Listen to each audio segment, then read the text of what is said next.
tidak majunya negara ini karena itu. Karena itu. Coba sekarang saya sebut nama satu persatu. Amin Rais, Rocky Gerung, Faisal Asegaf, Din Samsudin, Refli Harun, Ferry Amsari, Zainal Arifin Mukhtar, Bivitri, Profesor Kuncoro, Mahfud MD, Eki Sujana, Said Didu, Fahru Roji, AM Saifullah, Dr. Tifa, Dedi Sitorus, Masinton Pasaribu, dan para penyinyir-penyinyir lain yang saya belum sebutkan satu persatu. Pertanyaan saya, bisakah mereka ini berpikir tentang ekonomi Indonesia? Bagaimana cara menjaga inflasi, daya beli masyarakat? Bagaimana bisa membuat ekonomi Indonesia growth, bertumbuh 7-8%? Bisa mereka? Bagaimana cara menanggulangi COVID yang secara dunia benar-benar terpuruk? Indonesia jauh lebih cepat bisa melaju dan pulih. Mereka ini bisa gitu memikirkan APBN kita minim tapi pembangunan masih bisa jalan. Mereka bisa gitu membuat iklim supaya investor asing bisa masuk ke Indonesia sehingga negara bisa tumbuh. Mereka bisa. Mereka bisa menurunkan tingkat kemiskinan.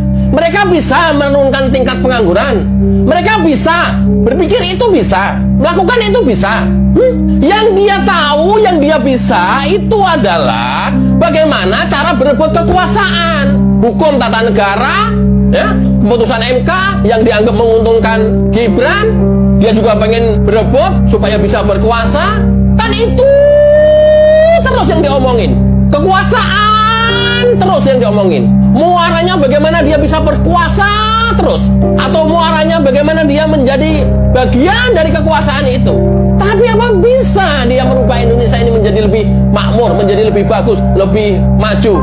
Itu saya baru bicara ekonomi, belum infrastruktur. Bisa mereka dalam kondisi yang APBN-nya terbatas, tapi pertumbuhan meningkat 7-8%, pembangunan infrastruktur terjadi terus di mana-mana. Bisa gitu, bisa. Dia hanya bisa ngomongin masalah undang-undang pilkada. Dia hanya bisa ngomongin masalah keputusan MK.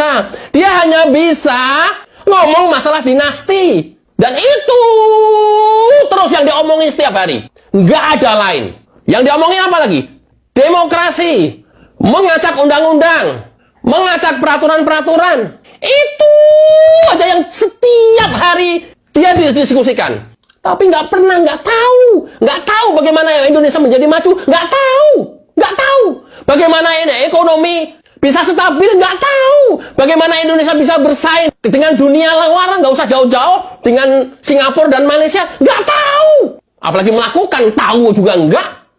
Masyarakat harus cerdas, dan rata-rata mereka yang saya sebutkan itu adalah pendidikannya minimal doktor atau S3, doktor dan profesor. Rata-rata. Lantas, kita berharap apa lagi?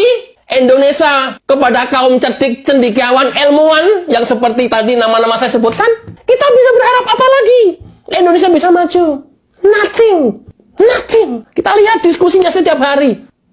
Bolak-balik masalah undang-undang pilkada, bolak-balik masalah putusan MK, bolak-balik masalah etik KPU, bolak-balik masalah itu muaranya karena dia kalah. Bolak-balik masalah Paman Usman, bolak-balik masalah dinasti, bolak-balik masalah Samsul. Apa ini? Loh, kalian kan cerdik cendekiawan, kalian ilmuwan, kalian dokter loh, kalian profesor loh. Ini saya nggak tahu sampai kapan, kita tunggu saja dan kita jalani. Pasca Jokowi 5 tahun ke depan Prabowo mudah-mudahan lebih dahsyat lagi dan lebih tegas lagi kepada orang-orang yang menyebarkan fitnah